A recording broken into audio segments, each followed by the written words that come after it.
Hello everyone, welcome to our channel. Telugu రాష్ట్రాలలో భిన్న వాతావరణ పరిస్థితులు, కొన్ని జిల్లాల్లో వర్షాలు, మరికొన్ని జిల్లాల్లో భారీగా పెరిగినటువంటి ఉష్ణోగ్రతలు. వివరాల్లోకి వెళ్ళి వాతావరణ పరిస్థితులను తెలుసుకునే మీరు ఇంకా మన ఛానల్ కనుక సబ్స్క్రైబ్ చేయనట్లయితే వెంటనే సబ్స్క్రైబ్ చేసి పక్కనే ఉన్న బెల్ ఐకాన్ అయితే క్లిక్ చేసేయండి. ఇక వివరాల్లోకి కనుక వెళ్ళినట్లయితే ఈ సంవత్సరం నైరుతి ఋతుపవనాలు త్వరగానే తెలుగు రాష్ట్రాల్లోకి విస్తరిస్తాయి, కానీ ఉష్ణోగ్రతలు కూడా అదే విధంగా నమోదవుతాయి రానున్నటువంటి రెండు వారాల పాటు.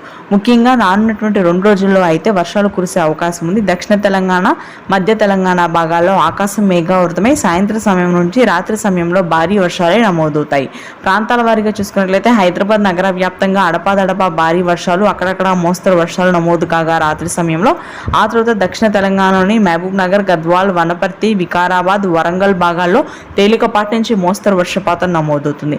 ఆ తర్వాత మనకి ఉత్తర తెలంగాణ జిల్లాలో పూర్తి స్థాయి పొడి వాతావరణం, 45 డిగ్రీల ఉష్ణోగ్రతలు రికార్డు స్థాయిలో నమోదవుతాయి.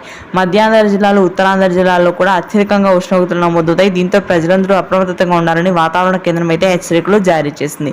దక్షిణ కోస్తా, నెల్లూరు, ప్రకాశం జిల్లాలో 1-2 చోట్ల తేలికపాటి జల్లు మినహాయిస్తే ఉష్ణోగ్రతలు ఉంటాయి.